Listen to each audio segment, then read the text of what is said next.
Capítulo 2. Eventos ou situações que geram sofrimentos e doenças.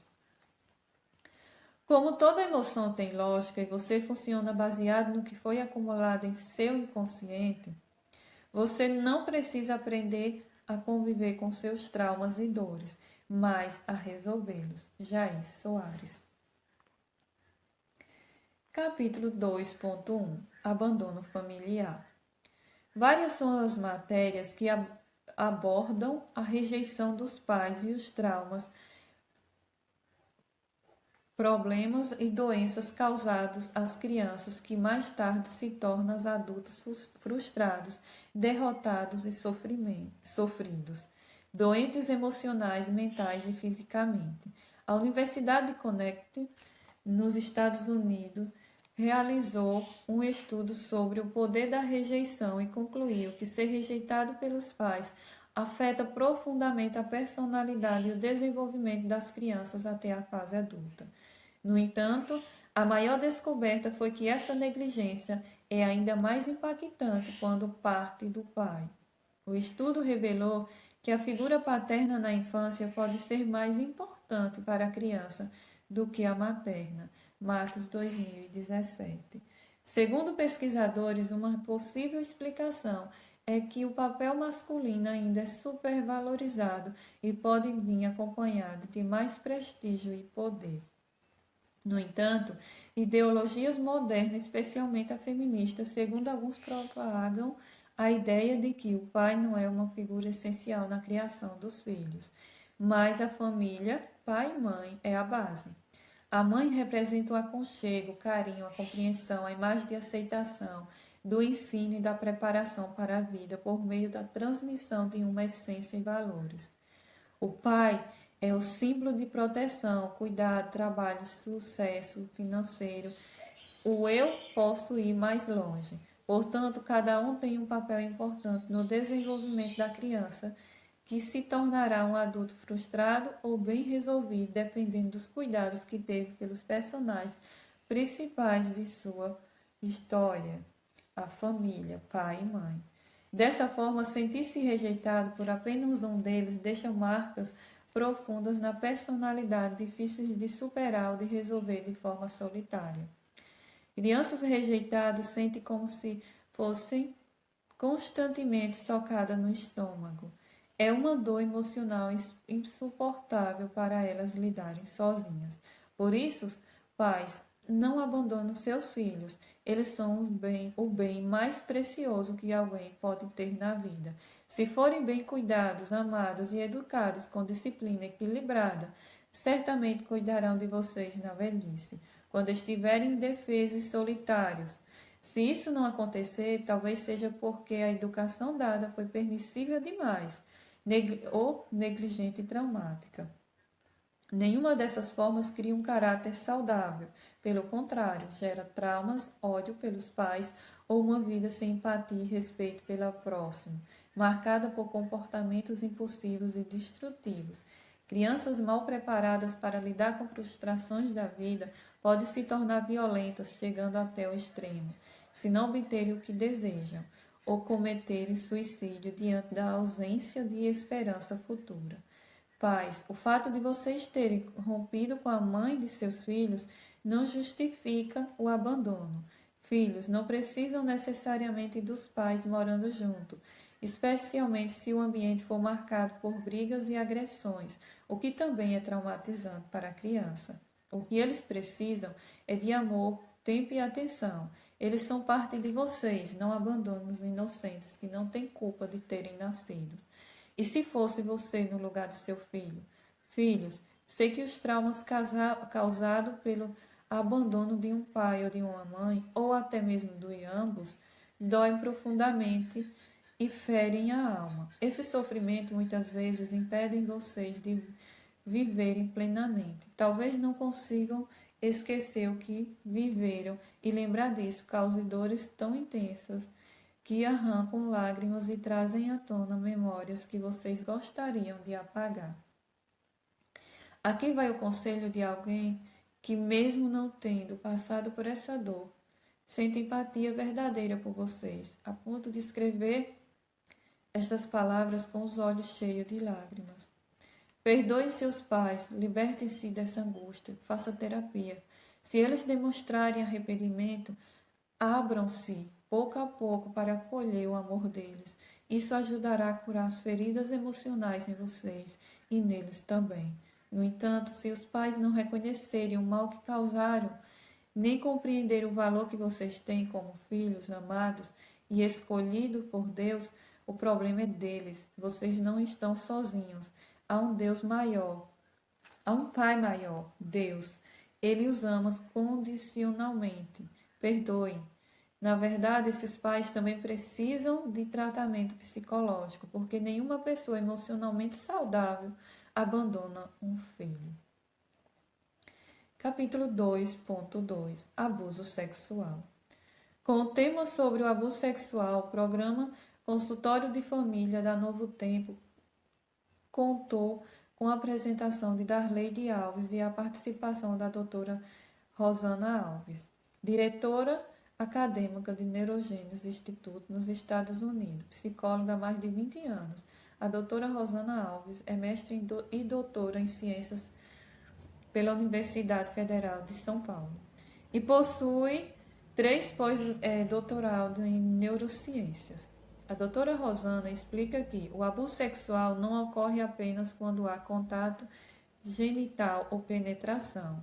Qualquer atitude de um adulto que submeta uma criança ou adolescente a contatos físicos invasivos e constrangedores configura abuso.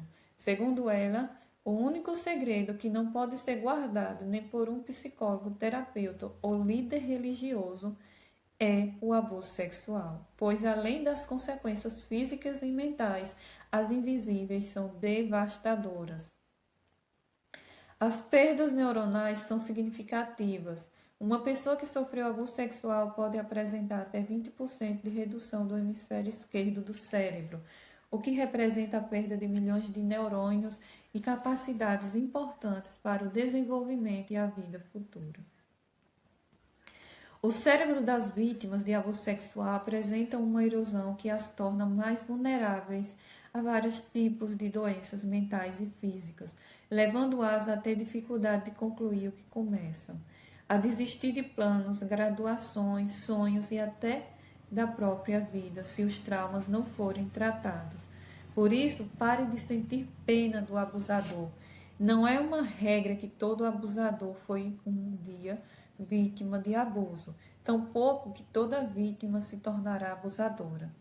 A maioria dos abusadores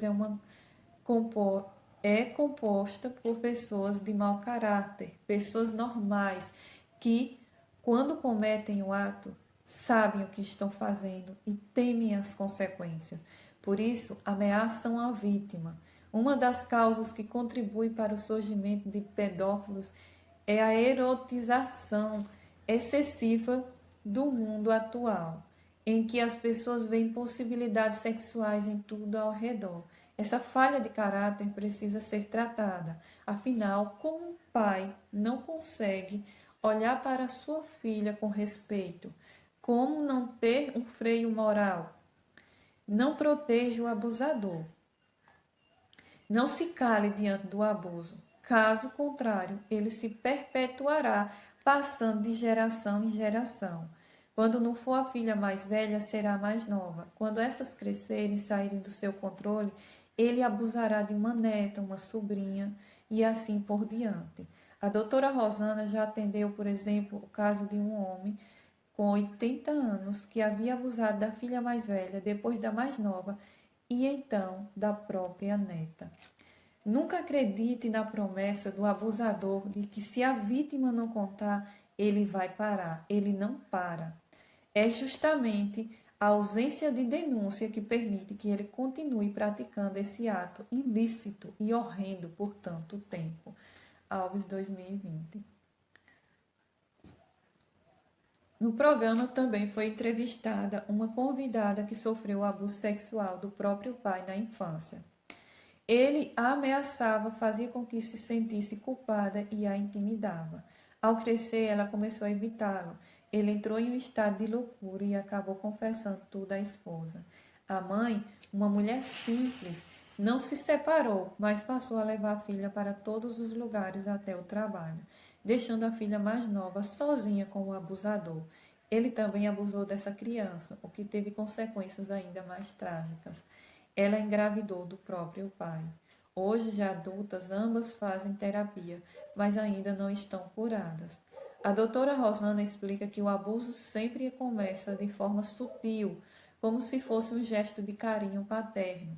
Por isso, no início, até parece algo bom para a criança. O abusador sabe exatamente o que dizer para manter a vítima sob o seu controle e levá-la a acreditar que, se contar, será responsável pelo próprio sofrimento e o sofrimento da família. Ele diz: Você não está gostando? Você gostava, sentava no meu colo, achava legal. Se contar para as pessoas, direi que você também concordava com isso. Como inicialmente a criança sente prazer ou afeição, sem saber que se trata de um abuso, ela acredita que será culpada se relatar. E assim, o silêncio da vítima perpetua novos abusos. Pior ainda quando as mães sabem, mas nada fazem, se calam. Isso é nojento, macabro, terrível. Não faça isso, mãe. Esse monstro precisa pagar pelas monstruosidades que está cometendo com sua filha e com você. Apesar do impacto devastador que a denúncia pode ter na família, o abuso sexual é uma das formas mais graves de violência física e psicológica e não pode ser ignorado. A vítima precisa de ajuda multiprofissional, delegacia, psicólogo, psiquiatra, terapeuta. A doutora Rosana oferece dicas para indicar se uma criança ou adolescente pode estar sofrendo abuso. Mudou o comportamento? Tornou-se agressivo? Quando antes era calmo? Seu rendimento escolar caiu? Voltou a fazer xixi na cama? Houve alteração alimentar? Essas mudanças podem indicar transtornos diversos, mas dois sinais são especialmente relevantes. Se a criança antes afetuosa com um determinado adulto agora evita a presença dele, ou se relata comportamentos estranhos quando esteve sozinha com essa pessoa. Nesse contexto, é fundamental que os pais tenham uma relação de confiança com os filhos. Um exemplo dado pela doutora Rosana é em brincadeiras como cócegas. A criança inicialmente se diverte, mas em algum momento quer que parem. Se o adulto insiste em dizer, deixa de ser chato, você estava gostando, seu tio só está brincando. Essa invalidação do sentimento da criança pode impedi-lo de relatar abusos reais no futuro. Ela vai pensar, se eu contar, minha mãe vai achar que eu estava gostando. Por isso, os pais precisam respeitar os limites dos filhos. Ensine-nos a dizer: alguém está fazendo comigo algo que eu não gosto. Você pode pedir para ele parar? Ouçam seus filhos, não os interrompam, com frases como: Você está inventando, é coisa da sua cabeça. Eles não podem sentir que não são acreditados. Depois de ouvir, investigue os fatos, diga sempre a seu filho: Você pode me contar qualquer coisa e eu vou confiar em você. Se tudo o que você contou for verdade, farei de tudo para te proteger. Duvido que um abusador se aproxime de uma criança com autoestima elevada. Ele se aproxima de crianças vulneráveis. Se percebe que a criança é protegida pelos pais, ele se afasta. O abusador é covarde e teme ser denunciado. Mas antes de criar pânico ou acusar alguém, é essencial checar os fatos, pois há também casos de acusações falsas. Mas, se você foi ou está sendo vítima de abuso sexual, saiba que, apesar da dor e da vergonha, é preciso denunciar. O primeiro passo para se libertar desse tormento é buscar ajuda. Se os seus pais não agem, fale com alguém de confiança, uma professora, um líder religioso de confiança, um amigo. Você pode sair desse terror psicológico e físico. Sua vida pode mudar. Você ainda pode ser feliz. Denuncie, faça terapia, peça ajuda. Capítulo 2.3 Bullying e suas consequências. Algumas formas de prática de bullying incluem intimidações, humilhações, apelidos pejorativos, xingamentos, gritos, ameaças, acusações falsas, zombarias relacionadas à aparência física, entre outras. Também existem os abusos físicos, como brigas, tapas, empurrões, puxões de cabelo, chutes, beliscões e etc. Há também a degradação pessoal pela internet, com postagens mentirosas e ofensivas, comentários e mensagens agressivas, compartilhamento de vídeos e fotos impróprias, muitas vezes acompanhadas de ameaças, inclusive de morte, e assim por diante. As formas mais sutis de bullying são as fofocas, mentiras, exclusões constantes de trabalhos escolares, situações em que a vítima é isolada e vive solitária, chantagem, manipulação, pressão psicológica, agressões e até assédio sexual. As pessoas que sofrem bullying na infância ou adolescência tornam-se mais suscetíveis ao desenvolvimento de transtornos psiquiátricos como depressão, fobia social e síndrome do pânico. Dependendo da intensidade das agressões, pode inclusive apresentar sintomas de estresse pós-traumático, condição comum em pessoas que vivenciaram situações extremas como guerra. As vítimas de bullying passam a viver com medo constante que tudo dará errado, limitando-se diante de suas capacidades e impedindo-se de buscar seus sonhos e objetivos. Acabam vivendo com sofrimento, sem conseguir agir para serem felizes e realizadas. Perdem, inclusive, a capacidade de desenvolver habilidades sociais comunicativas. Elas podem se tornar pessoas submissas, presas em relacionamentos abusivos, sem conseguir sair ou buscar felicidade. Outras podem carregar tanta raiva reprimida que acabam reagindo de forma explosiva como um mecanismo de defesa contra o que viveram. Se você sofreu bullying ou sofre, não há outra forma de retomar uma vida saudável sem buscar ajuda. E a principal delas é a terapia. Além disso, é fundamental desenvolver a inteligência emocional para aprender a lidar com emoções desreguladas, como medo, tristeza, raiva, agressividade, estresse, depressão, isolamento e, em casos mais graves, pensamentos suicidas. Esse conjunto de fatores pode contribuir, infelizmente, para episódios extremos como assassinatos em ambientes escolares entre adolescentes. Recomendo assistir o filme Para Salvar uma Vida. Nele, Roger Dawson sofre bullying intenso e, incapaz de suportar dor, leva uma arma para a escola e tira a própria vida. Esse evento leva seu antigo amigo de infância, Jacques Taylor, que havia se distanciado ao se tornar popular, a buscar resposta e tentar ajudar outros que seguem o mesmo caminho de Roger. Esse filme deveria ser assistido por todos os adolescentes.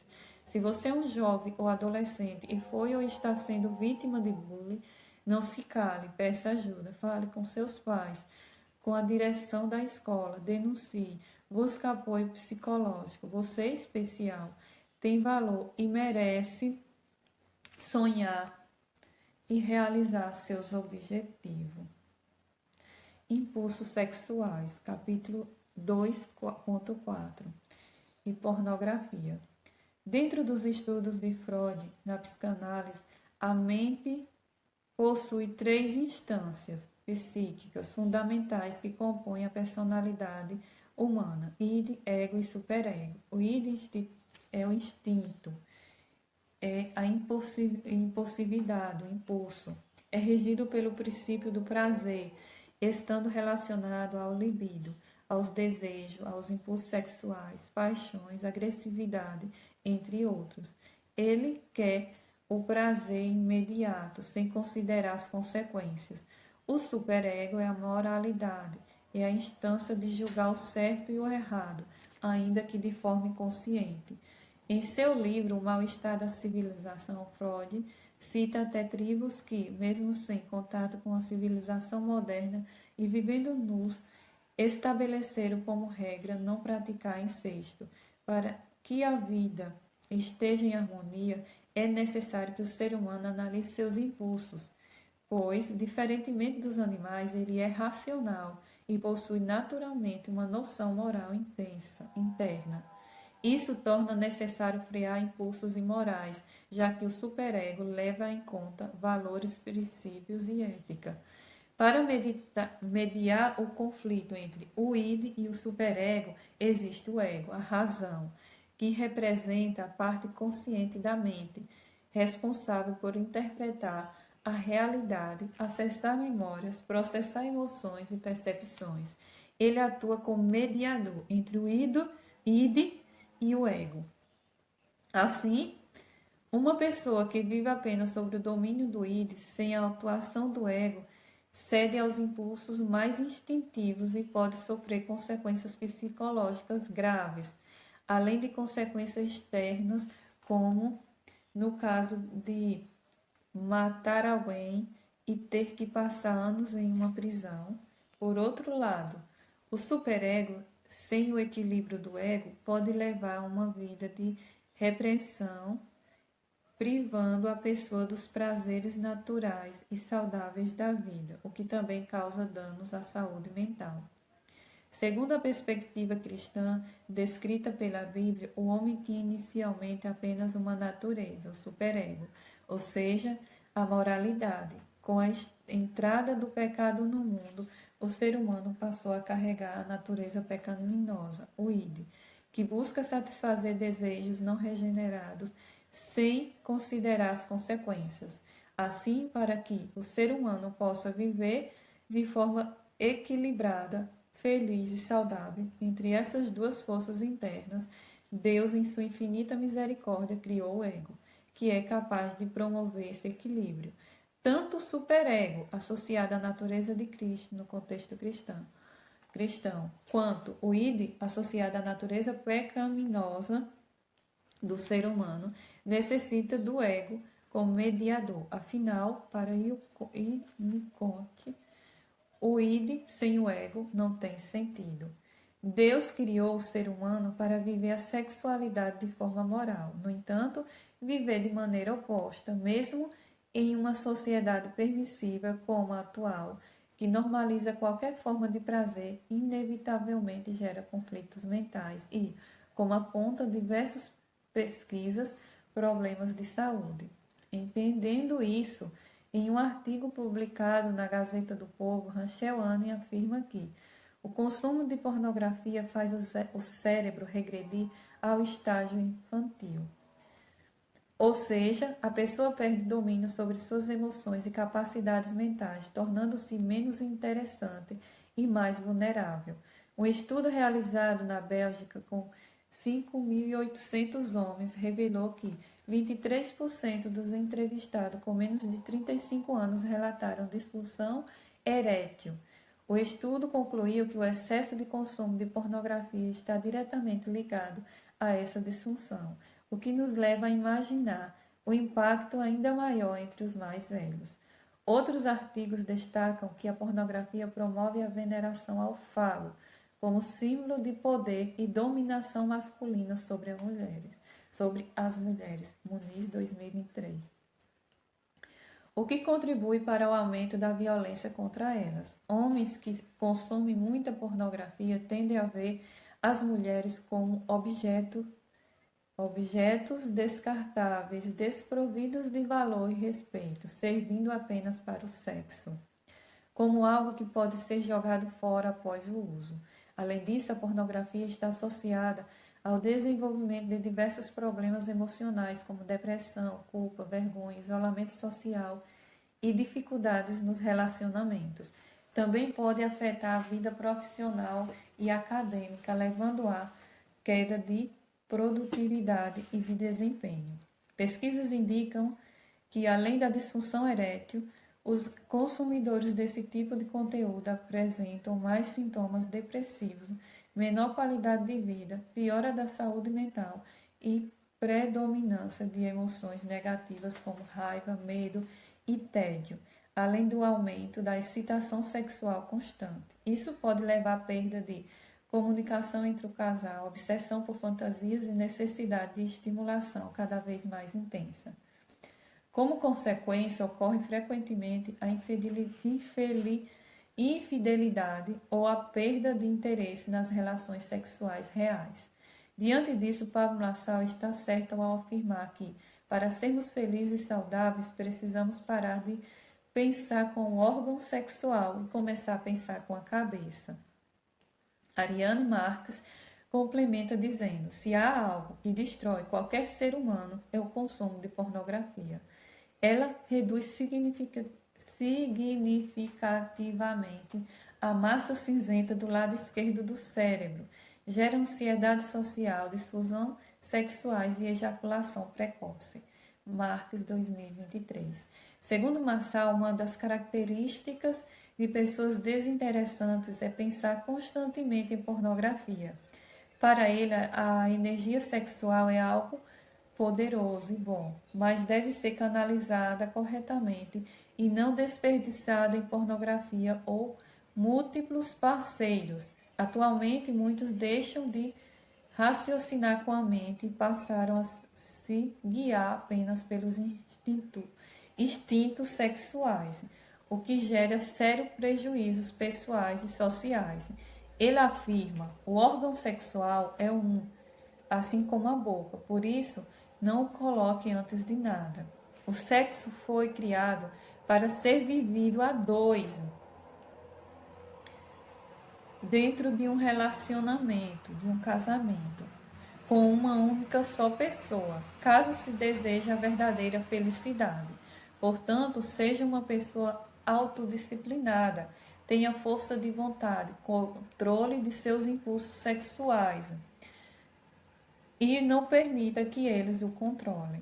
Não se trata de repreensão, mas de canalização adequada. Você que é jovem precisa entender que cada pessoa nasceu para gastar energia com apenas uma pessoa. O ser humano não tem energia sexual para dividir com várias outras pessoas. Então, se você está com várias pessoas, pare com isso, pare agora. Quem é governado pelo órgão sexual sofre prejuízos mentais.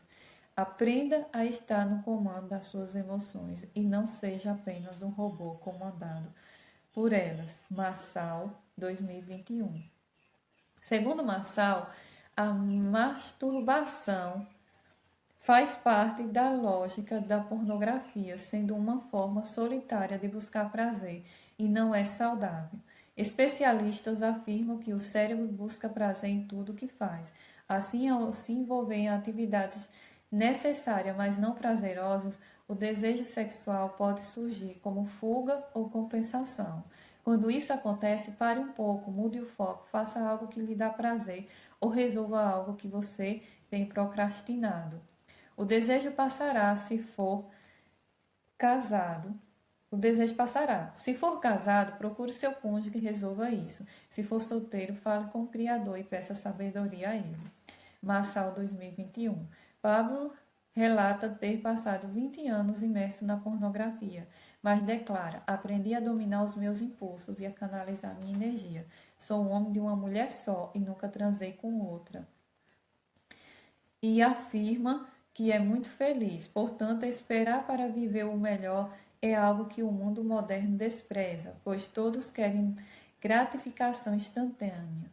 Mas se quiser ser verdadeiramente feliz e saudável, é necessário esperar. A espera é parte do sucesso em qualquer área da vida.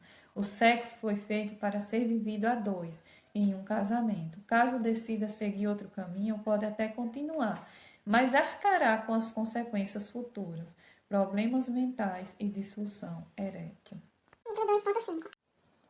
Aborto. A segunda vítima é a mulher. A partir do momento em que o óvulo e o espermatozoide se encontram, inicia-se a partir da 10ª movimento de uma nova vida, com características humanas. Por volta da 5ª ou 6ª semana de gestação, o coração do embrião já começa a bater. A partir da 10ª semana, termina a fase embrionária e o bebê passa a ser chamado de feto, pois já está praticamente formado.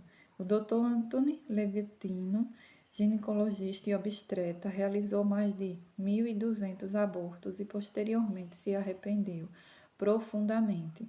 Ele descreve o que ocorre em processos realizados após o terceiro mês de gestação. Um dos métodos utilizados para o aborto envolve a aplicação de digoxina, substância usada no tratamento dos problemas cardíacos, que é injetada diretamente no feto por via vaginal ou abdominal da mãe, com o objetivo de causar uma parada cardíaca. Para facilitar a dilatação do colo do útero, são introduzidas lâminas de águas laminárias. No dia seguinte, elas são trocadas e pode ser realizado um ultrassom para verificar se o feto ainda está vivo. Se estiver vivo, o procedimento é repetido. Caso a mulher entre em trabalho de parto em casa e não consiga chegar ao hospital a tempo, é orientada a descartar o feto no vaso sanitário. No ambiente hospitalar, a extração do feto é feita em partes. O médico faz a coleta, arrancando braços, pernas, corpo, estraçalha a cabeça e remove os pedaços com uma pinça. Segundo o Dr. Anthony, esse procedimento pode resultar em complicações sérias para a mulher. Ela pode morrer, ficar sequelas e nunca mais engravidar. Que mulher normal fica bem com uma cena dessa? Relacionando com o que o médico disse, o jornal Gazeta publicou uma matéria com base em pesquisas científicas sobre os impactos psicológicos do aborto e afirma que a mulher que faz um aborto sofre efeitos nocivos tanto em sua saúde mental quanto nos relacionamentos sociais.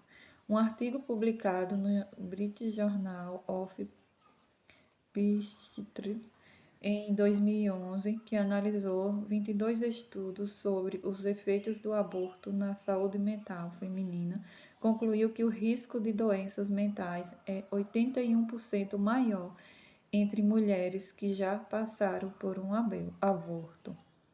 As estatísticas incluem 34% mais chance de sofrer de ansiedade, 37% mais risco de desenvolver depressão, 110% de maior probabilidade de desenvolver alcoolismo e 115% mais risco de tentativas de suicídio. Outros dados citam que essas mulheres têm 250% mais chance de hospitalização por questões psiquiátricas, 138% mais risco de desenvolver quadros depressivos e um aumento de 60% nos casos de estresse pós-traumático. Santos 2021. Os sintomas de um aborto vivido por uma mulher incluem pesadelos, lembranças intrusivas, flashback, ansiedade, depressão e instabilidade emocional, podendo durar anos. Diante desses efeitos, surge a pergunta: quem realmente se beneficia com um aborto? A criança morre e a mãe pode carregar cicatrizes emocionais profundas.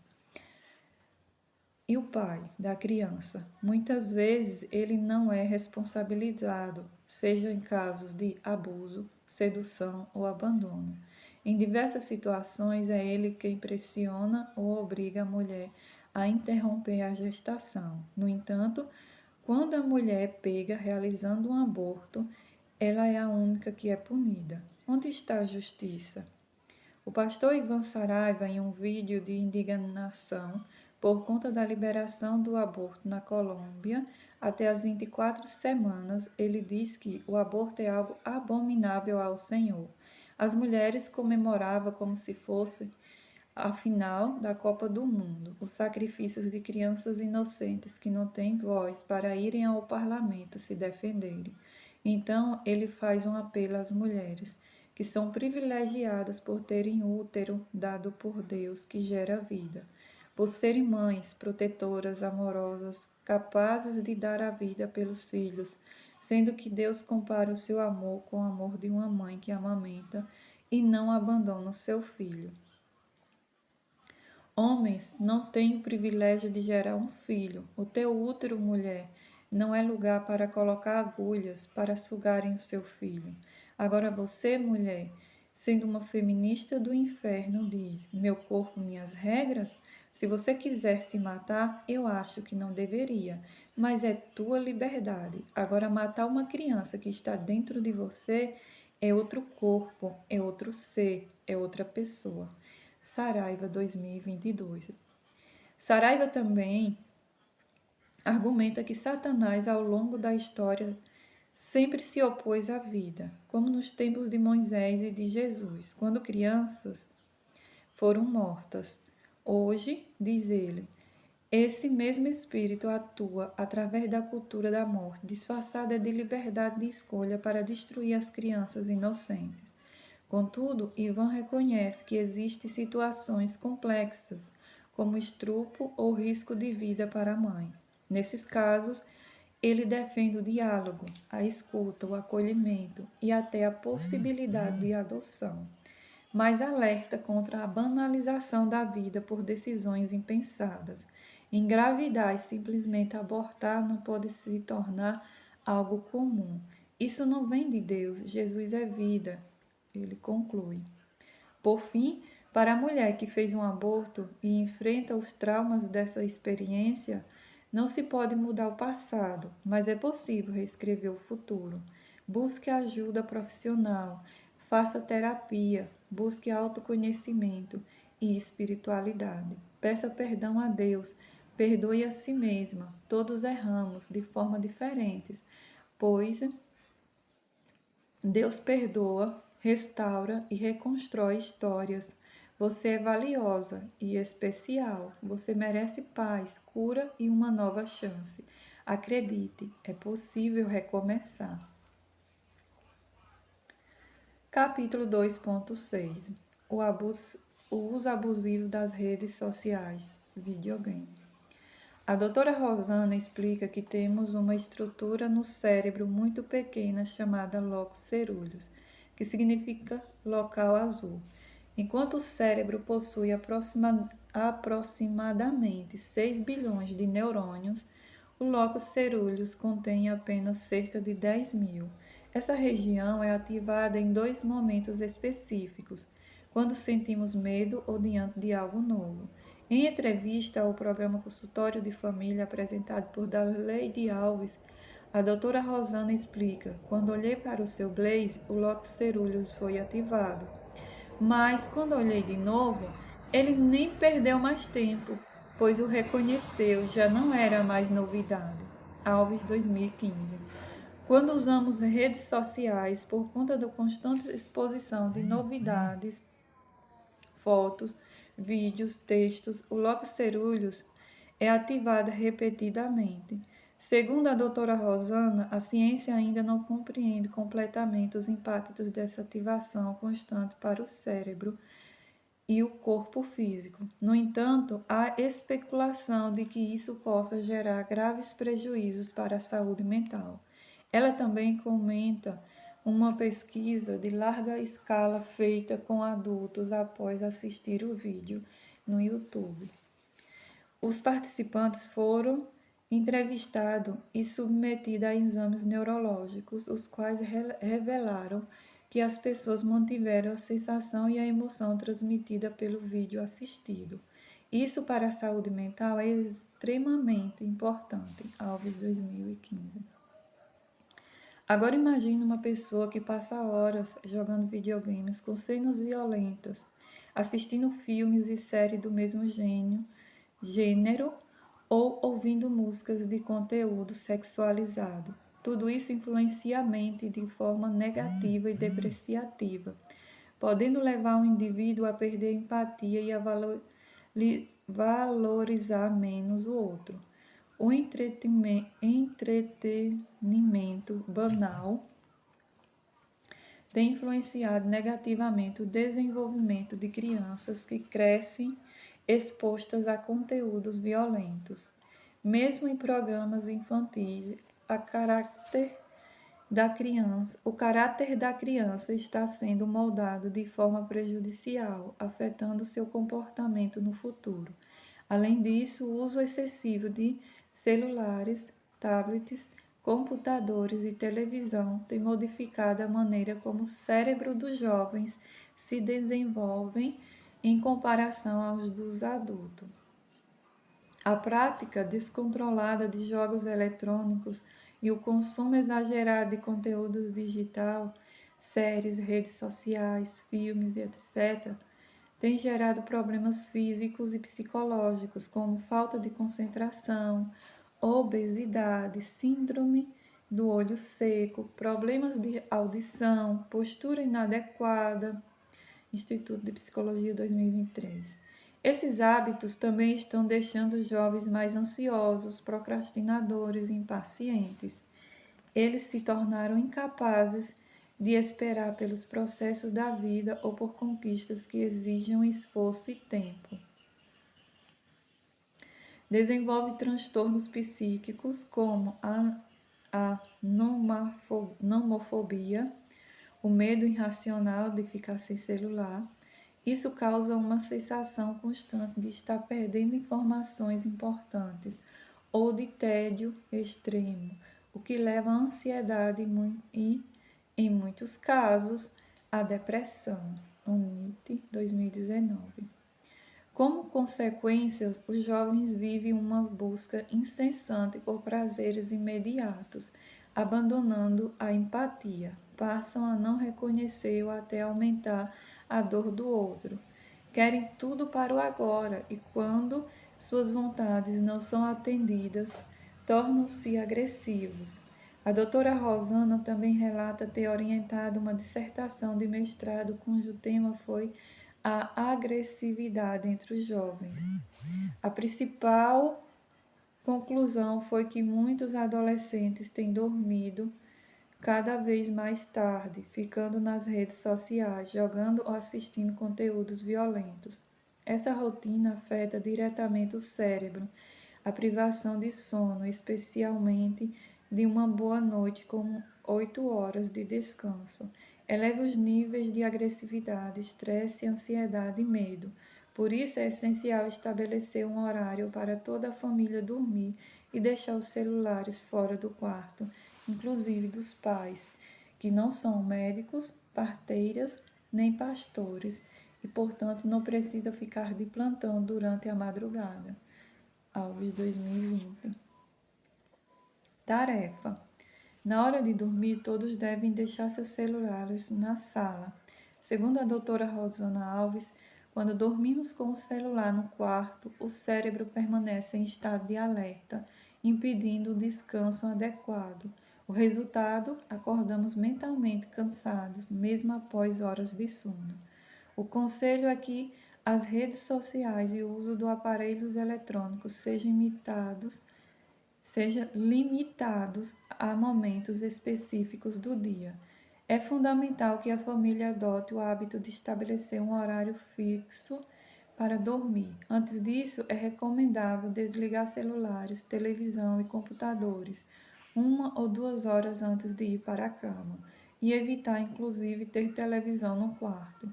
Cuide de sua saúde mental, ela é essencial para você, para seus filhos e para todos que você ama.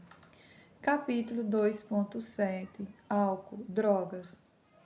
O álcool também é uma droga, assim como a maconha e a cocaína, que afeta o funcionamento do cérebro, tirando a pessoa do controle de seus sentimentos e ações. Seu uso está ligado a sérios problemas de saúde física e mental, como cirrose, câncer, doenças cardíacas, distúrbios mentais, violências e acidentes em adolescentes. O consumo está associado à morte violenta, queda no rendimento escolar e prejuízo no desenvolvimento emocional e cognitivo. A longo prazo, drogas podem destruir neurônios, causar doenças psiquiátricas e danos ao fígado. Seu efeito visa enfraquecer e controlar a mente humana, promovendo destruição. Embora socialmente aceito, o álcool é uma droga poderosa que altera o funcionamento do cérebro e compromete seriamente a saúde mental. Ele afeta as emoções, o raciocínio e o controle dos impulsos, deixando a pessoa vulnerável a decisões erradas, distúrbios emocionais e comportamentos destrutivos. A escritora cristã Ellie Godoat faz uma reflexão profunda sobre isso.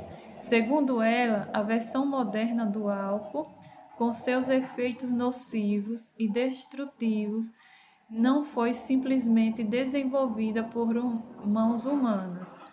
Watt aponta que, por trás desse vício, há um plano espiritual maligno, arquitetado por um ser chamado Diabo e Satanás, a antiga serpente, Apocalipse 12, 9.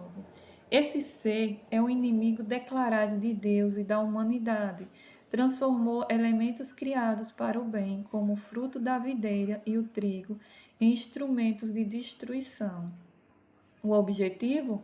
Enfraquecer o corpo e dominar a mente das pessoas, afastá-las de Deus e do propósito para o qual foram criadas. Mesmo sabendo que isso podia acontecer, Deus criou milhares e milhares de anjos, livres para decidirem obedecer ou não.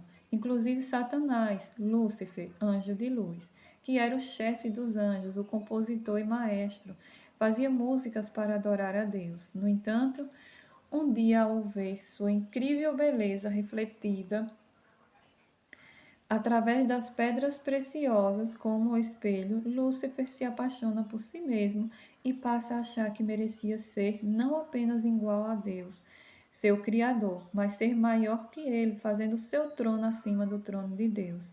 Ezequiel 28, 14 a 17 e Isaías 14, 12 a 14. Segundo a escritora americana Ellen White, ele começa o seu plano de conquistar o exército dos céus, os anjos, falando que Deus era injusto, criava suas leis e ao mesmo tempo não as obedecia. Muitos anjos passaram a acreditar nas mentiras de Satanás. Então, depois de um tempo, Deus reuniu todos para decidirem de qual lado eles estariam. Deu chance para eles se arrependerem e continuar a viver em paz e em perfeita harmonia.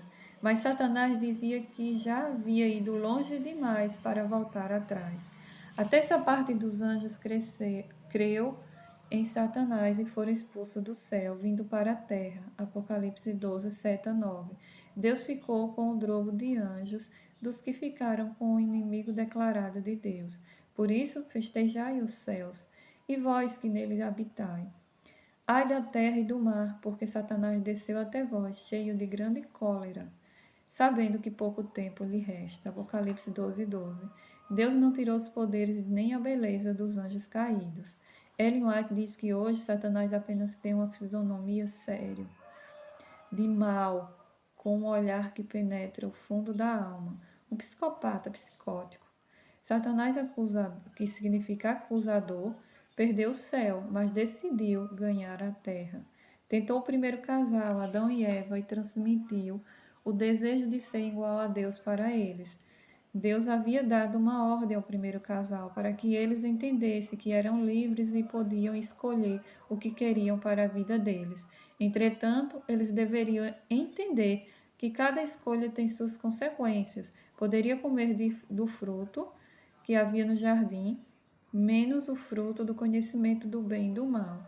A decisão era obedecer às leis de Deus e viver, ou desobedecer e morrer. Mas Satanás disse que não morreriam, criando a teoria da imortalidade da alma, Gênesis 3, do 1 a 5. Agora, na mente do inimigo, Deus não tinha mais saída. Ou matava de imediato o primeiro casal, ou os deixaria a permanecer para sempre no pecado e sofrendo, pois a lei de Deus diz que quem pecou deve morrer. O pecado exige derramamento de sangue, e Deus não muda sua lei, ela é eterna. O casal desobedeceu a Deus, comeu do fruto proibido e após anos morreu. No entanto, Deus tinha um plano, Cristo, seu único filho, viria aqui na terra, viveria como homem, enfrentaria tudo que enfrentamos e morreria a morte que merecemos, a segunda morte, e nos daria a vida eterna que ele conquistou, com sua obediência à lei de Deus. Mostrando que Satanás mentiu, Deus obedece às suas leis e, na pessoa de Cristo, morreu em nosso lugar. Hoje há esperança para todos os pecadores. até para o miserável de um pedófilo, que, a meu ver, merecia morrer fulminado ali mesmo no ato. No entanto, Satanás não estava satisfeito, pois o seu plano não deu certo. Ele precisaria de um plano B. Assim, ele reuniu todos os demônios para discutirem e descobrirem uma forma de destruir as famílias. Ellen White, no livro Conselhos para a Igreja, diz: foi apresentada proposta sobre proposta, até que finalmente Satanás mesmo imaginou um plano. Ele tornaria o fruto da vinde, também o trigo e outras coisas dadas por Deus como alimento, e convertê-lo-ias em venenos que arruinariam as faculdades físicas, mentais e morais do homem. Dominariam de tal maneira os sentidos que Satanás teria sobre ele inteiro controle. Sob a influência da bebida alcoólica, os homens seriam levados a praticar todas as espécies de crimes. Mediante o apetite pervertido, o mundo seria corrompido. Levando os homens a tomarem álcool, Satanás os faria descer cada vez mais baixo. Ellen White, 1827, páginas 103 e 104. Hoje, Satanás está levando o mundo inteiro em cativeiro para fazer o que ele quer e não o que Deus deseja que façamos, para sermos felizes aqui e termos vida eterna. Você é especial, mas Satanás quer mostrar que não. Enquanto toda a criação foi feita pela palavra de Deus, para criar o ser humano, Deus sujou as suas mãos.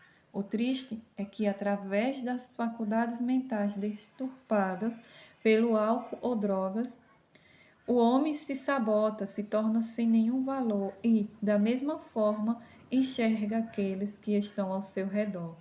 Quando os homens se encontram sobre o veneno das drogas, do álcool, estão sob o controle de Satanás. Ele os governa. Ellen White, 1827, página 105. Em suas ações para os destruir. Satanás tem levado o homem a multiplicar os entorpecentes e vícios.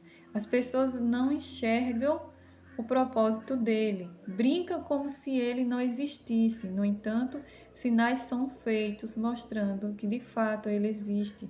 Odeia o ser humano e, pior, é um inimigo invisível que só vemos através de suas ações. Álcool, drogas, seja quais forem os vícios, fazem mal para a vida pessoal, moral, física, emocional, mental e espiritual, social e familiar. Evite esses entorpecentes como evitaria a morte, pois é isso mesmo que eles irão causar em sua vida se você permitir. Não se desvalorize usando drogas. Você é especial e tem valor. Capítulo 2.8 Relacionamentos infelizes. Ninguém é feliz vivendo em relacionamentos destrutivos, marcados por brigas, xingamentos, desrespeito ou simplesmente pela infelicidade constante. Uma relação amorosa abusiva, na qual as pessoas envolvidas estão infelizes e não fazem nada para resolver a situação ou os problemas existentes, afeta profundamente as emoções. Ele provoca desgaste emocional que consome energia e gera pressão psicológica. A mente fica sobrecarregada, sem paciência, sem força, com estresse e ansiedade. Esse tipo de relação deixa a pessoa com medo irracional, angústia, falta de concentração e até depressão. Em outras palavras, causa sofrimento, dor e pode levar ao surgimento de doenças. Diante disso, muitos dizem: vou me separar, mas não é apenas separando que se resolve o problema, pois sem mudanças internas há uma grande chance de entrar em outro relacionamento com os mesmos padrões anteriores e sofrer novamente. Por outro lado, relacionamentos felizes contribuem para o bem-estar, promovem a alegria e aumentam a longevidade. E isso está comprovado por pesquisas científicas. Um estudo de longa duração, iniciado em 1938 pela Universidade de Harvard, nos Estados Unidos, e ainda em andamento após mais de 86 anos, revelou uma das maiores descobertas sobre a vida humana. A felicidade está nos relacionamentos calorosos e positivos, e a solidão pode matar. A revista Veja também destacou uma pesquisa reveladora. Pessoas casadas e felizes podem viver até 15 anos a mais do que pessoas solteiras. O título da matéria afirma: Casamento feliz faz bem ao coração. A coordenadora da pesquisa, Kat Kang, declarou: existe algo em um bom relacionamento que ajuda as pessoas a permanecerem no curso da vida. Outro estudo, conduzido por Henry Reis, avaliou o impacto da satisfação conjugal na sobrevivência após a cirurgia cardíaca. Foram acompanhados 225 pessoas que fizeram cirurgia de ponte de safena entre 1987 e 1990. Um ano após a cirurgia, os casados foram questionados sobre o nível de satisfação com o casamento. 15 anos depois, os dados revelaram que 83% das pessoas felizes ainda estavam vivas, contra apenas 28% das que eram infelizes. Entre as solteiras, a taxa de sobrevivência foi a de apenas 27%. O índice de sobrevivência entre os maridos felizes também foi de 83%. Mesmo os homens casados em uniões pouco satisfatórias tiveram um índice de sobrevivência de 60%, muito superior aos 36% dos homens solteiros. Ou seja, um casamento feliz contribui para a saúde e para uma vida mais longa. Quer construir um relacionamento feliz? Leia meu e-book Um Amor para Sempre.